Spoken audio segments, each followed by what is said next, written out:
Assalamu алейкум, урматтуу туугандар, жолдоштор, кандай турасыздар? Жакшыбы? Ден соолуктарыңыздар, иштериңиздер болуп атабы? Бала чакалар аман эсенби? Тынчтык, тынчтыкпы? Тынччылык болсо болду. Азыр бизде бир моментти айта кетейин дедим эле. Мына бизде Макс бар го, Макс деген мессенджер. Ошо Макста биздин каналды расмий түрүндө кылдык да. Мисалы, ал каналга эч кандай ссылканын кереги жок. Мындай эле Макс колдонуучуларда ошо поисковикке кирип басып туруп эле анан ошондо жазса эле, мисалы үчүн да, вот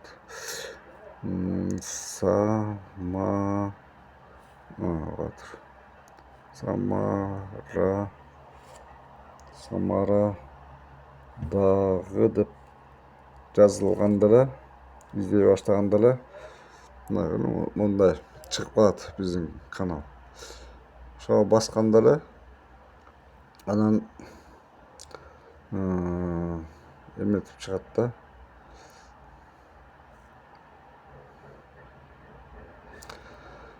Билбейм эми бул кандай болот. Ошо биздин канал бул. Буга эч кандай бир ссылканын кереги жок. Подписаться кылып коеюн бул башка телефондон. Отключить уведомления, ошо чтобы сигнал келбес үчүн да келип. Мына ушундай канал бүгүн кылынды.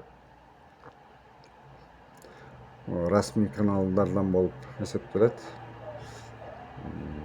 Макска деле азыркы кезде Макска деле көп адамдар колдонуп калышпадыбы? Ато баягыдай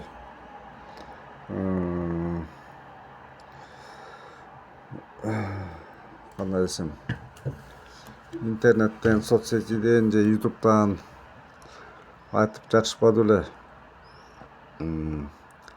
Макс колдонбогула, там өзүңөрдүн данныйыңарды билип алышат, анан каерда жүргөнүңөрдү билишет, анан туда суда деп эле ар кайсын айтып эле баягыдай элди бир заблужденияга калтырып атышат да.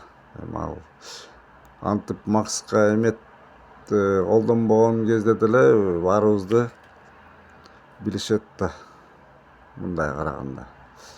Анан алар деле билбейм кандай деп атайбыз.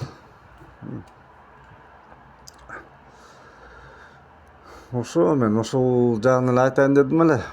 А так соцсетилерде, жанакы одноклассниктерде, мисалы одноклассникке деле азыр көбү кирбей калыштыбы, колдонбой калыштыбы. Одноклассникин как бы отставый болуп калды го.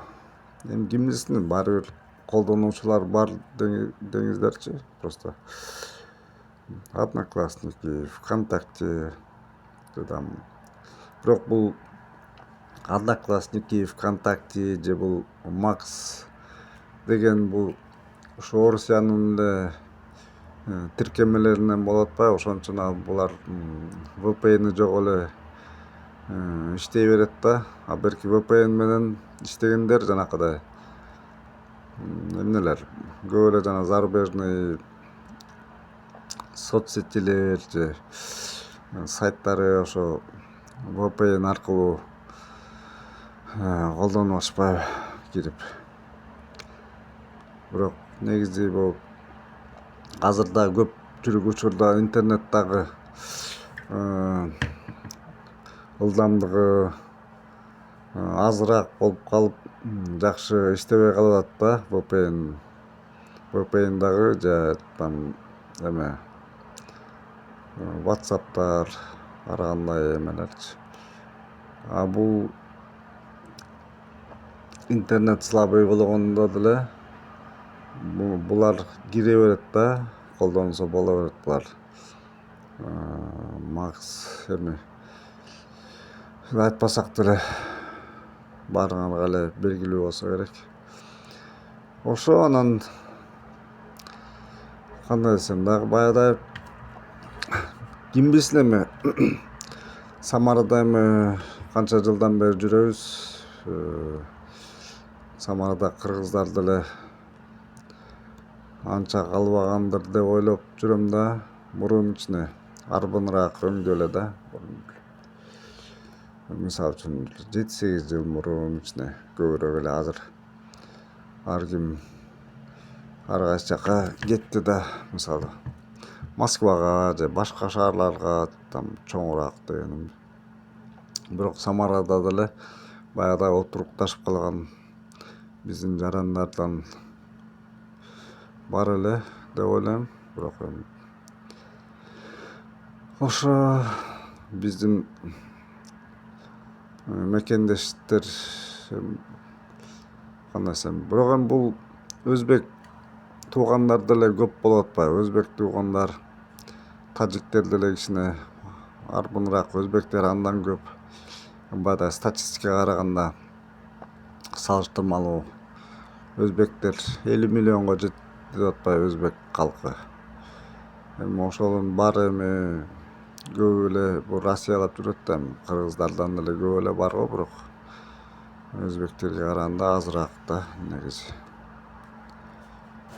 Эми ошо эми айтарым. Мындай эле сүйлөдүм, эми өзүмдү көргөзөйүн деген деле жерим жок эми. Просто мен баягыдай мен көргөндө эми мен деле эле катары эле жүргөн баламын ошо. Ошо эми билбейм, баягыдай бирок сайтты деле ачкан элек.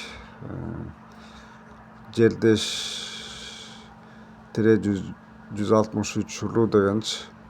Бирок аны эми убагында бир жарым жылдай жүрдү окшойт. Андан кийин токтотуп таштадык. Эми ага деле анча мынчасы көнбөй. Анан ал кезде Одноклассники иштеп аткан эле адамдар көп болуп, Одноклассники там. Бирок жана WhatsApp'та деле группам бар эле. WhatsApp, Telegram. Анан бир себептерге байланыштуу ал группалар дагы жоголуп кетти. Бир